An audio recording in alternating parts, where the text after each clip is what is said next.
여호수아서 6장 1절에서 11절까지 말씀입니다. 이스라엘 자손들로 말미암아 여리고는 굳게 닫혔고 출입하는 자가 없더라. 여호와께서 여호수아에게 이르시되 보라, 내가 여리고와 그 왕과 용사들을 네 손에 넘겨주었으니 너희 모든 군사는 그 성을 둘러 성 주위를 매일 한 번씩 돌되 엿새 동안을 그리하라. 제사장 7은 7 양각 나팔을 잡고 언약궤 앞에서 나아갈 것이요 7째 날에는 그 성을 7번 돌며 그 제사장들은 나팔을 불 것이며 제사장들이 양각 나팔을 길게 불어 그 나팔 소리가 너에게 들릴 때에는 백성은 다 큰 소리로 외쳐 부를 것이라.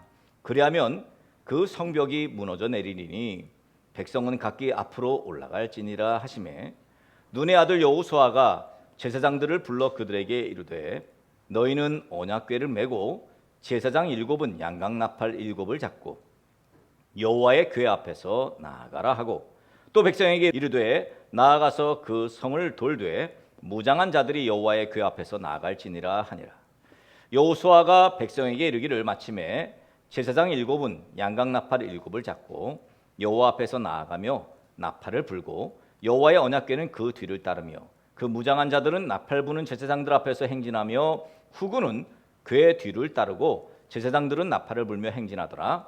여호수아가 백성에게 명령하여 이르되 너희는 외치지 말며 너희 음성을 들리게 하지 말며 너희 입에서 아무 말도 내지 말라.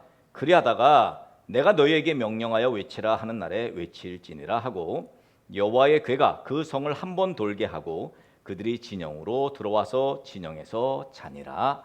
아멘. 이스라엘 백성들 약 200만 명이나 되는 이스라엘 백성들이 성 앞에 여리고 성 앞에 드디어 다다랐습니다. 이들의 여정은 정말 힘든 여정이었습니다.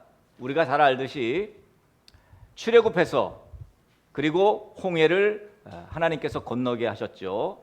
그렇게 홍해를 마른 땅으로 건너고 광야에서 이리 돌고 저리 돌고 그렇게 긴 시간을 돌고 돌아서 요단강을 만나서 요단강을 또 마른 땅으로 건너왔습니다. 요단강을 건넌 이후에 요단강과 길갈에 돌로 기념비를 세웠어요. 그리고 난 다음에 이스라엘 백성들은 하나님께서 이 가나안 땅에 들어와서 행복하고 그리고 기쁘고 감사하게 그렇게 오래도록 살게 하실 거라는 기대감이 있었는데 느닷없이 하나님은 할례를 요구하셨습니다. 하나님이 요구하신 그 할례는 너희는 내 백성이다. 즉 우리는 하나님이 우리 삶의 주인입니다. 라는 고백으로 하나님과 아브라함과의 약속처럼 이스라엘 백성들과 하나님의 백성으로 약속하기를 원하셨기 때문에 할례를 행하게 하신 거죠. 그렇게 할례를 받고 이제 유월절을 지키고 무교병과 볶음국식 먹고 자 만나 멈추고 가나안 땅에 들어왔는데 오늘 말씀해 보니까 가나안 땅 초입에 있는 여리고 성에 이르렀는데 여리고 성이 굳게 닫혔고 출입하는 자가 없더라. 그렇게 오늘 1절 말씀에 하고 있습니다. 여리고 성이 굳게 닫히고 출입하는 자가 없더라. 그러면서 하는 말이 이스라엘 자손들로 인함이라 그랬어요. 무슨 이야기입니까? 아마 여리고 사람들은 이 이스라엘 백성들이 요단강을 마른 땅으로 건넜다는 이야기를 들었을 것입니다. 우리가 지난번 정탐꾼 2명의 이야기를 이미 알고 있습니다만 그때 이 여리고 사람들이 이스라엘 사람들로 인해서 간담이 선을 하고 이 여리고 사람들은 이스라엘 백성들로 인해서 이미 두려움에 있었다는 거예요. 그런데다가 요단강을 마른 땅으로 건넜다고 하니 그 두려움은 더 배가 되었을 것입니다. 가뜩이나 두려워하고 있는 여리고 사람들이 요단강을 마른 땅으로 건넜다는 이야기를 듣고 이스라엘 백성들에게 두려운 것보다도 하나님에게 두려웠던 거죠. 여러분 민수기 13장에 가면 여리고의 사람들이 어떤 사람들인지를 알 수 있는 내용이 있습니다. 모세가 12명의 정탐꾼을 이 여리고에 보냈잖아요. 보냈는데 그 중에 10명은 도저히 그 땅은 우리가 갈 수 없는 땅입니다. 그리고 그 사람들이 아낙의 자손들입니다. 네피림의 후손들입니다. 얼마나 기골이 장대하고 키가 큰지 우리가 그들을 이길 수가 없습니다. 그리고 과일도 말이죠. 이만하고 말이죠. 그러면서 표현한 표현이 하나 있습니다. 이 정탐꾼들이 보고한 그 보고의 표현이 뭐라 그랬냐면, 거기서 네피림 후손인 아낙 자손의 거인들을 보았나니 우리는 스스로 보기에도 메뚜기 같으니 그들이 보기에도 그와 같았을 것이니라. 여리고 성 안에 있는 사람들은 거대한 사람들입니다. 사실은 거대하게 보였겠죠. 믿음 없던 정탐꾼들은 두려워서 거대한 아낙 자손만 봤지 그 뒤에 계시는 전능하신 하나님은 못 본 거죠. 그런데 정탐꾼 중에 이 여호수아와 갈렙은 그것을 본 거죠. 아니다, 우리가 정복할 수 있다. 근데 저는 여기서 말씀에서 정말 놀라운 게, 여러분, 스스로 메뚜기라는 표현을 썼어요. 스스로를 메뚜기라는 것은 참 치욕스러운 표현 아닙니까? 메뚜기라는 곤충을 여러분이 잘 아시지 않습니까? 정말로 내가 메뚜기예요. 이거는 뭐 얼마나 창피스러운 표현입니까? 근데 그걸 서슴지 않게 표현한다는 거예요. 우리도 그런 것 같아요. 오늘 결과적으로 이 철옹성 같은 여리고 성벽을 우리가 맞이할 때가 있습니다. 우리 인생에도 마찬가지 아닙니까? 그러면 나는 메뚜기 같아. 스스로에 대해서 굉장히 자존감이 낮게 표현하는 우리의 모습을 봅니다. 그것이 계속되다 보면 어떻게 돼요? 정말 메뚜기인 줄 알아요, 자기가. 나는 하찮아. 뭐 내가 살아봐야 뭐해? 거기까지 가죠. 한바탕 치열한 전투를 예상했었을 이스라엘 백성들은 하나님께서 여호수아를 통해서 그저 여리고 성 주위를 한 번씩 6일 동안 그렇게 돌라고 말씀하시는 말씀을 듣습니다. 돌긴 도는데 7명의 제사장들이 7개의 양각 나팔을 들고 언약궤 앞에 선두에 서고, 그리고 마지막 날 7째 날에는 성읍 7바퀴를 돌고 난 후에 제사장들이 양각 나팔을 길게 불면, 그때 이스라엘 백성들이 소리를 지르면 그러면 성벽이 무너질 거라고 그렇게 말씀합니다. 뭐 사실 딱히 이스라엘 백성들이 여리고 성을 점령할 수 있는 군사력은 못 되는 것 같습니다. 아니, 문제는 이 난공불락의 성벽입니다. 고고학자들의 고증에 따르면 여리고 성은요, 이 성벽은 이중벽으로 되어 있답니다. 그러니까 벽이 한번 둘러싸여 놓고 그 다음에 또 하나가 둘러싸인 거예요. 견고한 성이죠. 안에서 누가 열어주기 전에는 이거 열 수가 없습니다. 여리고 성의 위치는 예루살렘에서 동북쪽으로 약 30km 정도 떨어진 지점으로 알려져 있습니다. 크기는 가나안에 많은 성읍들이 있었는데 뭐 중간 정도 된다 그래요. 근데 가파른 그 경사지에 위치하고 있어서 지형적으로 말이에요, 이 자연적인 지형 때문에 공격이 불가능한 난공불락의 성이라 그렇게 알려져 있습니다. 그 여리고 성에 굳게 닫혀 있는 문을 열 수 없다는 거예요. 정면 승부는 어렵다는 거죠. 우리도 인생에서 정면 승부가 어려울 때를 많이 만납니다. 저도 정면 승부가 어려웠을 때가 너무도 많았어요. 제가 요즘 곱씹어 봅니다. 제 목회를 곱씹어 보고 제 인생을 곱씹어 보면, 야, 그때 어떻게 그렇게 견뎌냈을까? 근데 여러분, 중요한 게 버티고 견뎌야 됩니다. 믿음으로 버티는 거예요. 믿음으로 견디는 거죠. 하나님을 믿고 하나님이 역전시켜 줄 거라고 그냥 믿고 견디는 거예요. 그거밖에 없어요. 사실 그것이 대단한 믿음 같아, 저는. 뭐 다른 거 대단한 능력이 있어서 뭐 경제적인 능력 뭐 이런 게 문제가 됐어요. 경제적인 난공불락이 왔어. 그러면 뭐 사람을 동원하고 인맥을 동원해서 이것도 물론 좋은 거겠습니다만 그렇게 할 수 없을 만큼의 정말로 막막할 때가 있다는 거예요. 지금 여리고 성벽처럼 생각해 보세요.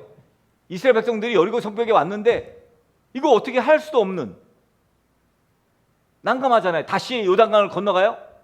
어떻게 할 수 없는 이런 상황이에요. 이때 하나님께서 여호수아를 통해서 여리고 성을 돌라는 거예요. 이스라엘 백성들이 여리고 성문을 열려고 했다면 여리고 성벽을 열 수가 없었을 거예요. 그러나 하나님은 다 계획이 있으셨던 것입니다. 하나님께서 명령하신 대로 여호수아는 이스라엘 백성들을 진두지휘하기 시작했습니다. 7일 동안 나팔을 불고 언약궤를 메고 성을 돌았습니다. 6일 동안 한 바퀴씩 6바퀴 돌고요. 마지막 7째 날에는 7바퀴를 돌았습니다. 총 13바퀴를 돈 거죠. 그리고 이스라엘 백성들이 소리를 쳤습니다. 난공불락의 여리고 성벽이 와르르 무너졌습니다. 여러분, 돌로 쌓은 성벽이 사람이 몇 바퀴 돈다고 무너지는 그런 어떤 물리학적인 과학적 근거가 어디 있어요? 말도 안 되는 일입니다. 우리 성경에서 제가 지금 여러분한테 설교하지만 정말 말도 안 되는 일입니다. 이런 이야기를 몇 번 했는지 몰라요. 왜 이렇게 말도 안 되는 이야기가 많은지 모릅니다. 분명한 것은 성을 맴도는 것이, 성을 도는 것이 성벽을 무너뜨리는 원동력은 아니었다는 거예요. 여리고 성벽이 무너진 것은 이스라엘 백성들이 13바퀴를 돌았기 때문이 아니라, 오늘 본문 2절을 가만히 보세요. 오늘 본문 2절에 뭐라 그랬습니까? 여호와께서 여호수아에게 이르시되 보라, 내가 여리고와 그 왕과 용사들을 내 손에 넘겨주었으니. 할렐루야. 하나님이 여호수아에게 여리고와 여리고 왕과 그 백성들을 넘겨주셨다. 그래서 여리고가 무너진 거예요. 그러면 하나님, 그냥 우리가 여리고 성 앞에 도착했을 때 그냥 하나님이 그냥 무너뜨려 주시면 되지, 굳이 거기 13바퀴를 돌 건 뭡니까? 너희는 그 은혜로 인하여 믿음으로 말미암아 구원을 받았나니 그랬어요. 이 무슨 말입니까? 하나님이 그냥 우리를 구원해 주시면 되지, 우리의 믿음은 왜 보시는 겁니까? 믿음으로 말미암아요. 하나님의 은혜로 그냥 구원시켜 주시지, 믿음으로 말미암을 게 뭐 있습니까? 하나님은 우리의 믿음을 보시는 거예요. 이게 무슨 얘기입니까? 자, 매일 한 바퀴씩 6일 동안 돌아. 그러면 투덜투덜, 야, 이거 한다고 이거 성벽이 무너지겠어? 그런 사람 없을까요? 없었을까요? 지금 아무 얘기도 하지 말라고 그랬는데, 입에서 말을 하지 말라고 그랬는데 투덜투덜 대는 사람이 없었을까요? 지금 뭐 하는 거예요? 지금 우리가 지금 그냥 칼 들고 쳐들어가든지 말이지, 땅굴을 파든지 말이지, 막 이런 사람 없었을까요? 요즘은 너무 많은 것 같아. 하나님은 믿음을 보시는 거예요. 200만 명이든 2천만 명이든 하나님은 그저 믿음만 보시는 거예요. 하나님이 하라고 하는 대로 하느냐, 이걸 전문용어로 뭐라 그래요? 순종이라고 그래요.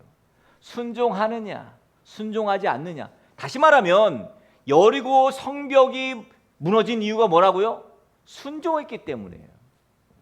결과적으로는 우리가 만나는 여리고 성벽과 같은 정말 난공불락의 문제들, 그것들이 해결될 수 있는 방법은 순종하는 길밖에 없어요. 믿음으로 순종하는 길. 다른 방법은 없습니다. 그러고 보면 사실 결국 여리고 전투는 결국은 영적인 전투예요. 왜냐하면 이스라엘 백성들이 여호수아가 하나님께 받은 명령을 이행하는데 불만이 있었을 수도 있고 순종하지 않을 수도 있었어요. 그런데 이들은 말씀에 순종을 합니다. 그대로 7일간, 일주일간요 순종합니다. 이런 얘기 들어보셨어요? 야, 지금 얼마나 급하고 숨이 턱 막힐 정도로 이 문제가 있는데, 야, 너는 지금 앉아서 기도만 하고 있냐? 이런 얘기 들어보신 적 있습니까? 지금 그렇게 앉아서 기도한다고 그 문제가 해결돼? 이런 이야기는 대부분 가까운 사람들이 하죠. 그죠? 문제가 닥치면 가까운 사람들이 이런 얘기해요. 부모님이나 남편이나 자식들이나 친구들이나, 그죠? 야, 지금 네 코가 석재한데 지금 너 빨리 나가서 어떻게 문제 해결하려고 노력해야지, 지금 앉아서 기도한다고 그 문제가 해결돼? 앉아서 그렇게 기도만 하고 있으면 문제가 해결되냐고요? 문제가 해결되더라니까. 지금 이스라엘 백성들과 동일한 문제입니다. 우리에게 살면서 굳게 닫힌 여리고 성을 많이 만나요. 내 능력으로는 도저히 이길 수 없는 그런 전쟁을 우리는 합니다. 하나님께서 우리가 초자연적인 능력을 갈고 닦아서 여리고 성벽을 무너뜨리기를 원하지 않습니다. 그저 하나님 중심으로, 하나님을 왕으로, 하나님을 통치자로, 하나님을 주인으로 모시고 하나님 말씀대로, 하나님의 법칙대로, 하나님의 방법대로 살기를 원하시는 거예요. 우리는 대부분 하나님의 말씀을 쓸데없다고 생각합니다. 하나님, 도대체 지금 이렇게 중차대한 때에 할례가 웬 말입니까? 지금 이게 지금 할례할 때입니까? 우리 가나안 땅에 들어가면 하겠습니다. 이런 사람들 많습니다. 지금 풍전등화입니다. 나 내일 이거 못 갚으면 지금 부도납니다. 지금 하나님. 지금 무슨 할례입니까? 지금 이 판국에. 하나님 중심이 아니라, 하나님 방법이 아니라, 하나님 말씀이 아니라 그저 내 방법, 내 능력만 추구하는 사람들이 참으로 많이 있습니다. 저는 생각을 해봤어요. 이스라엘 백성들이 할례를 안 했어. 제가 얘기한 것처럼 하나님 지금 이 판국에 무슨 할례입니까? 그리고 안 했어. 그러면 여리고 성벽은 무너졌을까요? 저는 불가능했다고 생각합니다. 하나님의 백성이 되었기 때문에 승리가 가능한 거예요. 하나님은 우리의 통치자로 모셨기 때문에, 하나님은 우리 주인 되셨기 때문에 승리할 수 있었던 겁니다. 이스라엘 백성들은 모두 하나님 말씀에 순종했습니다. 쉽게 순종할 수 있는 말씀은 아니었습니다. 잠깐 한 번만 여리고 성을 돌아라 그랬으면 쉬웠을 텐데, 매일 한 번씩 6일 동안, 마지막 날에 7번, 이거 쉬운 명령 아닙니다. 하나님은 지금 말도 안 되는 말씀을 하시는 것 같습니다. 약 200만 명이나 되는 사람들이 제법 큰 성인 여기 여리고 성을 한 바퀴, 그것도 마지막 날에 7바퀴를 돈다는 것이 여러분 쉬웠겠습니까? 게다가 소리도 내지 말고 돌아야 한답니다. 얼마나 힘들었겠습니까? 그런데 별탈 없이 여리고 성을 도는 이 놀라운 일이 진행됩니다. 자, 어떻게 이렇게 이 사람들은 불만이 없었을까? 어떻게 이 문제가 이렇게 잘 진행됐을까? 곰곰이 생각해 봤어요. 이 이스라엘 백성들은 다양하게 하나님의 은혜를 만났을 것입니다. 일단 우선 우리가 잘 알듯이 구름 기둥과 불 기둥으로 이들을 이끄신 것을 눈으로 보고요. 하늘에서 만나가 내리는 것 또한 이들은 봤을 것입니다. 타성에 젖을 때쯤에 요단강을 하나님께서 마른 땅으로 건너게 하신 것도 이들은 또 보았습니다. 역시 이 여호수아서 제가 처음 강의하면서 여러분들에게 말씀드린 것처럼, 여러분 하나님의 은혜는 계속 매일 누려야 합니다. 어제 누린 은혜로 오늘을 울고 먹을 수가 없어요. 어제 하나님의 은혜를 누렸으면 오늘도 역시 하나님의 은혜를 누려야 합니다. 그것들로 인해서 이 이스라엘 백성들은 그렇게 하나님께서 부어주셨던 은혜 때문에 이들은 세계관이 생기고, 세상을 보는 눈이, 안경이 바로 세계관 아닙니까? 세계관이 생기고, 그 세계관이 이들의 가치관을 형성했을 것입니다. 하나님이 하라면 하면 돼. 그것이 말도 안 되는 것이라도 하나님이 하라는 대로 순종만 하면 다 해결돼. 여러분 삶에 있는 여리고 성벽과 같은 견고한 진 역시 마찬가지입니다. 하나님 말씀에 순종하면 하나님이 와르르 무너뜨려 주실 것입니다. 여러분 난공불락과 같은 여리고 성벽과 같은 문제들을 만났을 때 이기는 방법은 하나님 말씀에 순종하는 길입니다. 이렇게 이기는 방법이 있는데 괜히 인간적인 방법을 쓰고 권모술수를 동원하고 그런 우를 범해서는 안 됩니다. 시간 낭비입니다. 성경은 믿음으로 하나님 말씀에 순종했던 무수한 사람들의 이야기를 하고 있습니다. 믿음으로 방주를 준비했던 노아와, 여러분 아브라함은 믿음으로 아들 이삭을 하나님께 드렸습니다. 예수님은 항아리에 물을 채우라고 말씀하시고 그 말씀에 순종해서 항아리에 물을 채운 그 물이 이 잔치를 맡은 이에게 가져다 주라는 말씀에 순종하자 물이 변하여 포도주가 된 사건을 우리는 가나의 혼인잔치에서 볼 수 있었습니다. 깊은 곳에 그물을 내리라는 예수님 말씀에 업으로 잔뼈가 굵은 베드로, 말씀에 의지하여 그물을 내리겠다고 순종함으로 그 그물이 찢어지는 듯한 짜릿한 경험으로 결국 모든 것을 버려두고 예수님을 쫓는 예수님의 제자가 되었습니다.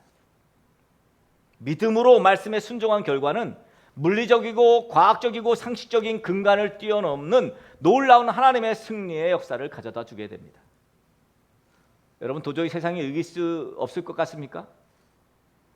혹여라도 삶을 포기하고 싶은 생각이 들 정도로 무너져 계십니까? 도저히 어찌할 수 없을 것 같은 여리고 성벽과 같은 견고한 진이 여러분 앞에 있습니까? 살아계신 하나님께 물어보십시오. 하나님, 어찌해야 합니까? 물어보나 말합니다. 믿음으로 순종해라 하실 것입니다. 말씀대로 순종해라 하실 것입니다. 승리의 비결은 그래서 의외로 간단합니다. 부디 좋으신 하나님의 인도하심을 기대하면서 하나님의 말씀에 순종함으로 모든 문제들을 이기는 삶을 살아가시는 저와 여러분 되어지기를 예수 그리스도의 이름으로 간절히 축복합니다.